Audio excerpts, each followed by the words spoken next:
Now, Frankie was one of the people who was fortunate enough to be invited to Vera Sidika's viewing party, private viewing party of Coco and Chanel. If you don't know what I'm talking about, our homegirl Vera Sidika flew to New York for surgery because she wanted new titties, as she should. And she says after 2 years of breastfeeding her children back to back, she was in need of new ones. Is money not wonderful? Out with the old, in with the new. And her private party was attended by a few people. We saw Aziad shake. Oh, Aziad, girl. She did it. You know what? I get it. She did it. Hey! We saw Diana B in attendance, and we saw a few men, and people were like, Eddie Butita were like, as a man, why are you going for a boob party? But it sounded like jealousy, like you were not invited to see the new titties. That's how it felt. Because why you mad?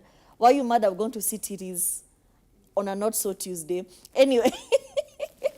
Frankie got a call from a podcast and they said, hey, we need the gist. We need to know exactly how it felt.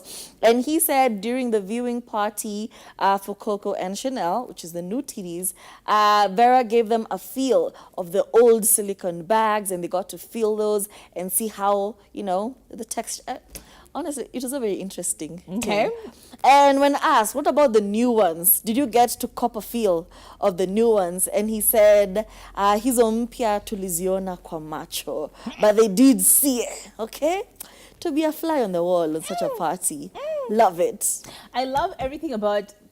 Look, I think we spoke about it last week when we said she had a booby party, okay? So I go back to, I love the fact that Vera has a party for everything. Yep. If there is someone who has cornered the market on trending, but very personally, it's Vera. You know, she's not over there flaunting her money, but she will show you, I got money, okay? Like, she's not going to be flashing. Well, she did in the past, but nowadays, she never really showcases money, but she shows her lifestyle and acts of extreme opulence that can really lead you to believe that this babe has money. Now, when we saw Coco and Chanel, we were very happy. That dress was giving. First of all, I'm happy I just got to see that. But the drama that has ensued after, okay? And, I like that the guy, I forget his name, who was calling Frankie, and the guy from the Mic podcast, Check. Mic Check podcast.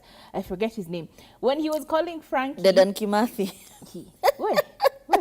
You know, they love us and they follow us. When I saw him talking about it, saying, oh my goodness, I am not Vera's friend yet. He said, I am not Vera's friend yet. So you can clearly see he's trying to toed the line of, I want to be your friend at some point in the future, so I'm not going to say anything crazy. I'm not going to spew some heinous stuff on here. And Frankie being so quick to say that tuliziona na macho, we saw them in person, that made my day. Even the fact that he was one of the people who was asked to stand up and touch the old silicone, you know?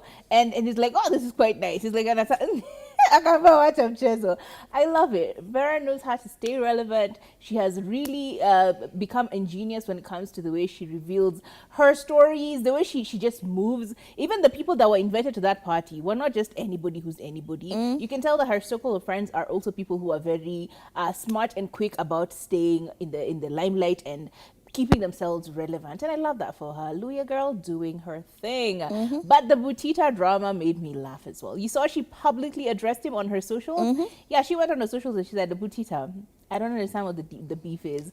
Just say you wanted to be invited to the party. But it's okay, babe. It's that simple. I'll invite you for the next one. Lakini usisahau unikome. I'm like, stand up, 10 toes down. You are going to defend yourself, and we love that for you.